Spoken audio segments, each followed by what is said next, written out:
So I used to think that an extrovert was just somebody that was super outgoing, and I have since learned that extroversion is actually defined as being a person who takes your energy from others, versus needing that alone time to really recharge. You need that energy from other people, and you take that, whether it be positive or negative.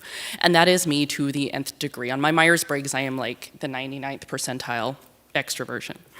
So when I started really thinking about this topic of conversations, what did I do? I turned to conversations, and I chatted about it with a lot of my colleagues and friends and really talked it through. But what almost surprised me more was that I actually spent some time really reflecting on it myself. And I found that I kind of got deep into that because I found this was a topic that you could really go down a lot of rabbit holes with. So I thought a lot about passing comments and fleeting conversations, but I also thought about the kind that really where we dug deep into things. And it all sort of came together into a bit of a random collection of things. So I've tried to group them into a couple of themes. So the first one is coulda, woulda, shoulda. When we were talking about some of the sub-bullets in this topic, one of them was conversations that you wish you had. And I personally struggled with that a little bit. I'm not great with intangibles. I am definitely a glass half full type of person. So I struggled with thinking about what could have been and really who's to say what could have been. So I often think in metaphors. You'll see those things maybe sprinkled through a little bit. I try to make things real and relevant.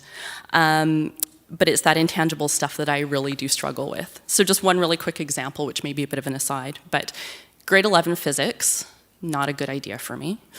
I had a great and wonderful and very creative teacher who was trying to teach us the concept of waves and how waves reflect and refract, and I just couldn't get it.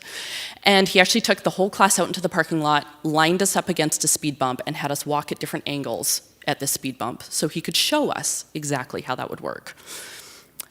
There are some things in that lesson that I took away that I still use as communication principles today in terms of talking about complex subjects. I did not at the time get the lesson that physics was not for me and a science career was definitely not in my future. So next I went and I started thinking about the conversations that I did have, and the interesting thing about that is sometimes you know they're pivotal conversations and you know in that moment that this is something that will change your life. And other times things that seem totally benign do change your life. So I kind of got lost in that tangent a little bit. But so many of the conversations that I was able to reflect on were enjoyable and inspirational and fun, but there were also the ones that just plain sucked. And as they say in the song, what doesn't kill us makes us stronger. So I thought about those a little bit as I walked down that memory lane, which kind of takes me to my second theme, which was wearing high-heeled shoes on a hiking trail. Sometimes we are just plain unequipped. We're doing what we think is right, or we're doing the things that we think we are meant to do. And we're the only ones that sometimes can't see the fact that we are wearing the wrong footwear, and we're getting really nasty blisters, but we just keep fighting uphill.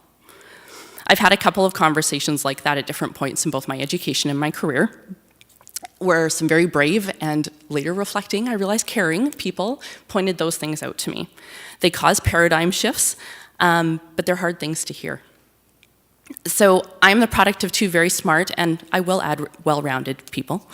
Both of my parents are accomplished academics. They have PhDs in things like math and engineering. It's not in the genes. It took me a long time, though, to realize that I'm not them, but that I could carve out my own kind of success. So back to that physics teacher, I went back for more. I went back to grade 11 physics. He gently pulled me aside one day and said that if I continued, it was going to hurt my university applications. Not easy to hear, but I finally listened. And then there was that fateful unbalanced balance sheet on my accounting exam. I learned that there are no key messages that will talk you out of your debits and credits not balancing. It's just not going to happen. Between that and microeconomics, I realized I was chasing the wrong dream. And stumbling on a communications course set me on a path that worked for me. Fast forward into my leadership years, I had one conversation that stands out for me and is so defining for me. It defined my leadership style. It really got me thinking about who I wanted to be from a leadership and a communications perspective, and quite frankly, a person.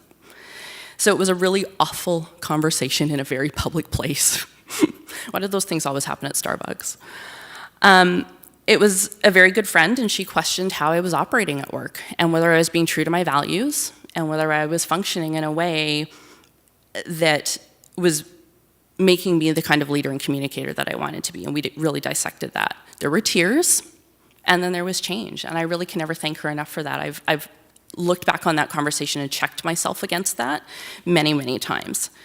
She knew it wasn't going to be fun, and she still carried it through. Which kind of brings me to my third theme, which is that my glass is more than half full. I don't want you to think it's been a bunch of tough love and really difficult things that have made me the person and the professional that I am today. I've had more than my fair share of really insightful, inspirational, and energizing conversations, the kind where really great ideas and really great friendships are born. I've worked for and with amazing people who are wise and generous in how they share that wisdom. I'm invigorated by those crazy brainstorming sessions where there are no bad ideas, so we say. I've had some. And to be a part of a conversation where an idea germinates and grows is such an amazing experience. It's very gratifying.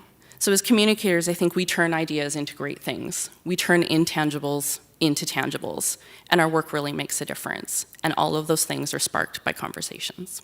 Thank you.